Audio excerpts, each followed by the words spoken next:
Alhamdulillah nahmaduhu wa nasta'inuhu wa nastaghfiruh wa na'udzu billahi min shururi anfusina wa min sayyiati a'malina may yahdihillahu fala mudilla lahu wa may yudlilhu fala hadiya lahu asyhadu an la ilaha illallah wahdahu la syarika lahu wa asyhadu anna sayyidana Muhammadan abduhu wa rasuluhu la nabiyya ba'dah.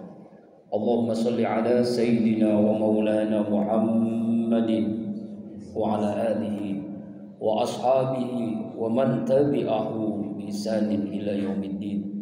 Rabbi a'udzu bika min hamazati syayatin wa a'udzu bika rabbi an yahdurun.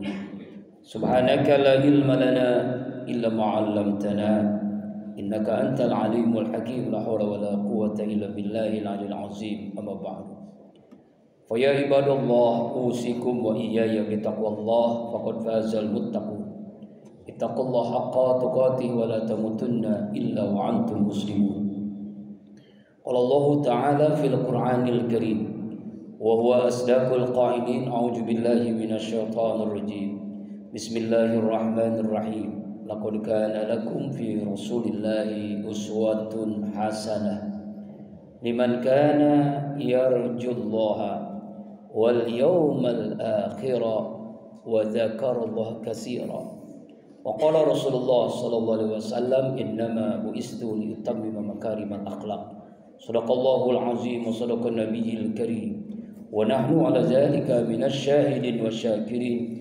walhamdulillahi rabbil alamin. Ma'asyiral muslimin sidang Jumat Masjid Al-Ikhlas rahimakumullah.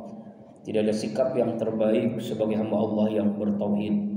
Cepat atau lambat semua kita akan menghadapi kematian, kecuali langkah takwa yang selalu menyertai kita dimanapun, kapanpun, dan insya Allah dalam kondisi bagaimanapun. Ma'asyiral muslimin rahimakumullah. Masih bulan Rabiul Awwal, bulan Maulid Nabi besar Muhammad sallallahu alaihi wasallam.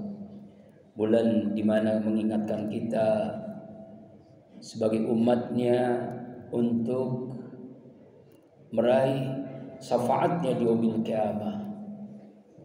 Mengapa kita mesti meneladani Rasulullah sallallahu alaihi wasallam dalam keseharian kita? Alasan yang pertama karena Nabi kita Muhammad sallallahu alaihi wasallam manusia biasa, bukan malaikat, bukan jin. Rasanya tidak pantas misalnya Allah memerintahkan kita untuk mencontoh Nabi kita, dia malaikat. Malaikat tidak punya nafsu dan kita pun tidak bisa melihatnya. Kita tidak akan bisa mencontohnya. Nabi Muhammad bukan jin. Kalau jin kita sulit mencontohnya. Nabi kita itu manusia biasa. Beliau makan, beliau minum, beliau tidur, beliau berkeluarga, beliau bekerja mencari nafkah. Semuanya ada pada diri Rasulullah. Manusia biasa. Inilah yang menyebabkan kita bisa mencontohnya. Alasan yang kedua karena Nabi kita Muhammad SAW adalah teladan dalam semua aspek kehidupan, multi teladan. Kita lihat dalam sejarah, belum diangkat menjadi nabi dan rasul, orang-orang Quraisy Arab ketika itu memberikan gelar Al-Amin karena jujurnya. Di saat kebobrokan akhlak jahiliyah di saat itu, manusia tidak ada yang jujur. Muhammad Al-Amin sudah membuktikan kejujurannya. Inilah yang menyebabkan ketika beliau menjadi karyawan bisnis dari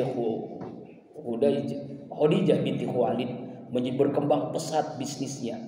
Bukan hanya itu, banyak orang-orang Quraisy itu menitipkan barang yang mewah, emas, berlian, onta dan sebagainya kepada Muhammad Al-Amin. Kenapa? Karena ketika menitip barang tidak akan berkurang.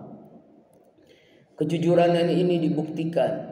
Beliau menjadi kaya raya ketika masa mudanya, lalu menikahi Khadijah sebagai bosnya, wanita yang solehah dengan mas kawin kalau dikurus rupiahkan sekitar 5 miliar. Berarti Rasulullah itu kaya sekali.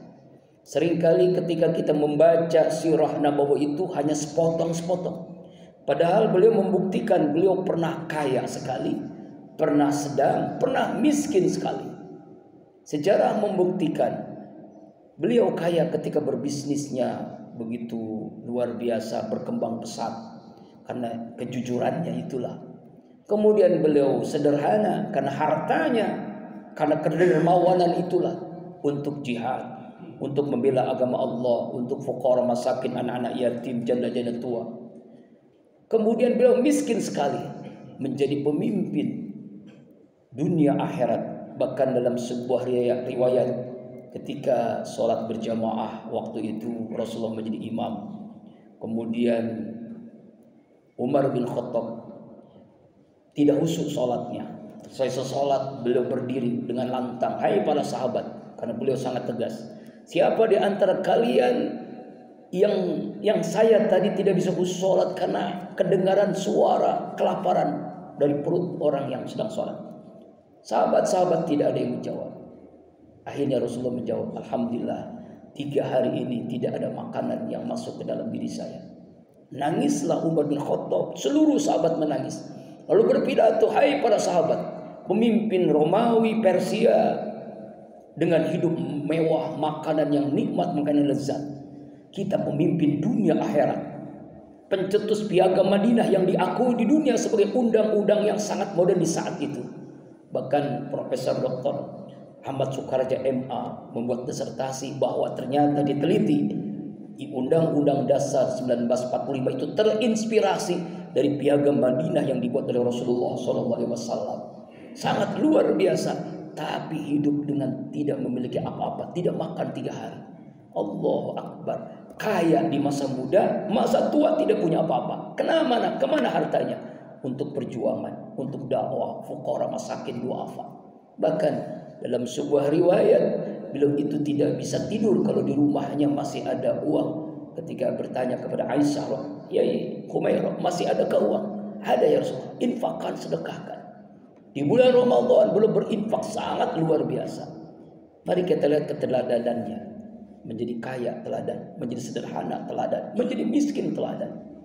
Menjadi seorang pemuda teladan terbaik, menjadi seorang suami teladan terbaik, menjadi seorang ayah teladan terbaik, menjadi seorang kakek teladan terbaik. Ketika sholat berjamaah waktu itu, Hasan dan Husain bermain-main di punggung Rasulullah SAW. Sahabat-sahabat Rasulullah SAW ketika sholat itu, ya nggak biasanya sujud Rasulullah itu lama sekali. Selesai sholat, sahabat bertanya, ya Rasulullah, kok nggak biasanya sholat berjamaah di masjid? Engkau menjadi imam, sujud sangat lama. Ada apa? Hai para sahabat, cucuku Hasan Husain bermain-main di punggungku. Seandainya aku langsung berdiri, cucuku akan jatuh. Saking sayangnya kepada cucunya, belum menjadi teladan yang terbaik. Sebagai mertua terbaik, bagaimana beliau merelakan putri yang sangat dicintainya dilamar oleh Ali bin Abi Thalib, ya, Fatimah Zahra. Padahal dalam sejarah 10 sahabat Rasulullah SAW, 9 kaya raya, hanya 1 yang miskin, yaitu Ali bin Abi Thalib. Rasulullah tidak memandang dia kaya dia miskin, dia terima dengan lapang dada, bahkan menjadikan Ali bin Abi Thalib luar biasa, menjadi babul ilmi, pintunya ilmu, mertua terbaik. Dalam sejarah beliau kepada keluarga, kepada sahabat, teladan terbaik. Tapi jangan dilupakan, kepada musuh sekalipun beliau terbaik. Ketika beliau menuju sholat, dilempari batu, dilempari kotoran manusia, dihina, dicaci maki, duluan di wajahnya oleh seorang Yahudi. Kemudian beberapa hari kok nggak ada yang menghina dia, mengejek dia, meludahi wajahnya. Bertanya-tanya Rasulullah kepada masyarakat sekitar, mana orang yang meludahi, mengejek saya? Ya Muhammad, Yahudi itu sakit. Sakit, iya. Lalu Rasulullah datang ke rumahnya, menjenguknya, mendoakannya, mengobatinya. Lalu orang itu berkata, ya Muhammad, setiap hari kau melewati jalan ini, saya hina, saya caci maki, saya ludahi wajahmu yang mulia. Ketika saya sakit, engkaulah yang pertama kali datang ke rumah saya, menjenguk saya, mendoakan saya, mengobati penyakit saya. Mulai saat ini saksikanlah ya Muhammad, asyhadu an la ilaha illallah wa asyhadu annaka ya Muhammad Rasulullah. Orang Yahudi itu masuk Islam karena akhlak yang sangat luar biasa. Sehingga Allah Subhanahu wa taala memuji akhlaknya dengan Wa innaka la'ala khuluqin azim. Surah Qalam ayat yang keempat. Engkau Muhammad akhlakmu sangat agung. Bukan hanya baik, bukan hanya mulia, tapi agung. Akhlak terpuji itu ada tingkatan. Ada yang hasanah, ada yang karimah, ada yang azimah. Akhlak yang hasanah, orang berbuat baik kita balas dengan kebaikan, itu biasa. Akhlak karimah, orang berbuat buruk kita sabar, husnuzon kepada orang itu, mendoakannya. Tapi yang lebih hebat lagi adalah akhlak azimah, akhlak yang sangat agung. Nama Allah yang Maha Agung dilabelkan kepada Rasulullah. Itulah akhlaknya Rasulullah Muhammad sallallahu alaihi wasallam. Kepada musuh pun beliau luar biasa. Suatu saat beliau selesai zuhur, tidur di bawah pelepah pohon-pohon kurma waktu itu.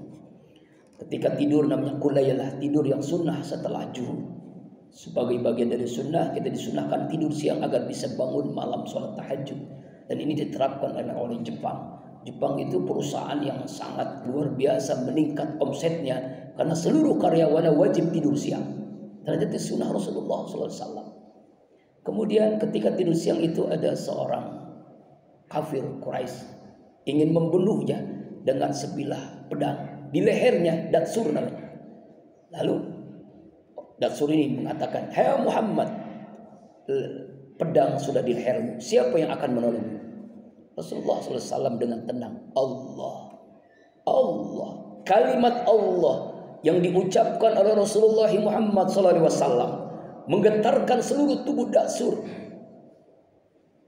Apa yang terjadi? Pedang yang dipegangnya jatuh ke tanah, ke pasir, lalu diambil oleh Rasulullah. Hai Datsur, siapa yang menolongmu? Ini pedang sudah di tangan saya. Hanya engkau ya Muhammad. Silakan, pedangnya diberikan, silakan.